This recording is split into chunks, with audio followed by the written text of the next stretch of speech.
Sometimes the most powerful ideas are the ones that have been around forever. Today, we're going to dive into a single message, one that's about 2,500 years old, but it's about something we all deal with every single day, where we choose to put our energy. And believe me, it's a question that is just as urgent now as it was back then. Come on, we've all been there, right? That big, important project gets totally pushed to the side because your inbox is exploding. Or that really meaningful conversation you need to have gets delayed because your phone won't stop buzzing. It's this constant tug of war between what's truly important and what just feels urgent. And that is exactly at the heart of what we're talking about today. So the message we're looking at is short, it's direct, but what's really cool is how it's presented to us in two completely different languages, which gives us this richer, deeper understanding of its power. So in English, from the book of Haggai, chapter 1, verse 8, it reads, "Rebuild my house, then I will take pleasure in it and be honored, says the Lord." Simple enough.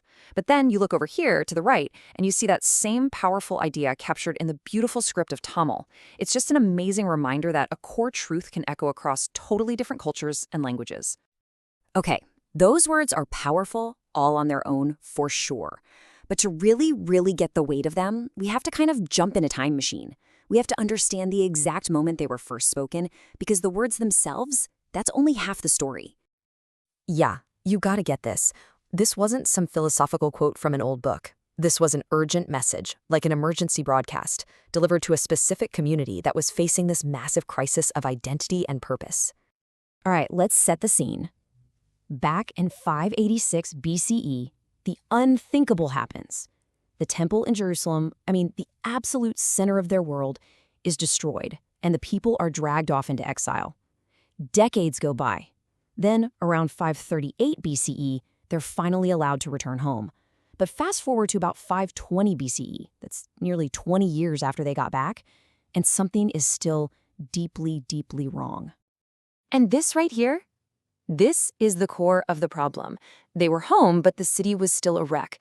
And the most important thing, the temple, the very heart of their community, their faith, everything was just a pile of rubble. And instead of rebuilding it, people were just focusing on their own stuff, building their own nice, comfortable houses, while their shared foundation was just crumbling away. So right into the middle of this situation comes the first part of the message. It's a direct, powerful command designed to fix this exact problem. It really couldn't be any clearer, could it? Just 4 words that slice right to the heart of the issue. Rebuild my house. This was it. This was the call to action. Now, it's so important to understand that my house here meant so much more than a building. For them, the temple was, it was the center of the universe. It was their connection to God, the heart of their community, the very symbol of who they were as a people. It was everything. So this makes it crystal clear, this was never just about a construction project. Not at all. It was a call to completely change their focus, to shift their internal compass away from just personal comfort and point it back toward their collective purpose, their shared foundation. But let's see how this builds. Because this command wasn't just left hanging there by itself. It came with a really powerful 2-part promise attached to it. And here it is. This is the outcome. This is the why. If you do this difficult thing, if you shift your priorities, the result is divine pleasure and honor. The connection here is so direct and so powerful. Their action, rebuilding, leads to 2 very specific results. First, divine pleasure, which is just this deep sense of approval and delight in what they've done. And second, honor, a promise that this hard work would bring back glory and real significance to their entire community. Looking at the Tamil verse here, you can really feel the beautiful balance of the message. It's a simple but profound equation, right? Your intentional action leads to a renewed purpose, and your meaningful effort, that leads to honor.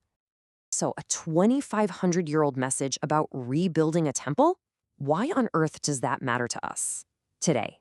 Well, let's bring this right into the present. This is the question that makes this ancient message totally timeless. We might not have a literal temple to rebuild, but what are the foundational things in our own lives that we've let fall apart? Maybe while we were busy focusing on more immediate but way less important things. And this is where it gets really personal, isn't it? That house that needs rebuilding. Maybe it's a relationship with a family member, or it could be the community you've stopped pouring into. Maybe it's your own character, your integrity, or that creative passion you've just let gather dust. It could be your spiritual life, or heck, even just your own mental and physical health. These are the foundations we're supposed to be building our lives on. Ultimately, this ancient verse is just a powerful call for a modern priority check. It's asking us to take a hard look at where our time and energy are really going and to make a conscious choice to invest them back into the things that build a life of genuine meaning and honor. And so that is the question I really want to leave you with. Take a second and actually think about it. What's the one foundational house in your life that, if you started rebuilding it today, would bring you the most profound sense of purpose, pleasure, and honor? That's the power of this message, and it's just as true today as it was thousands of years ago.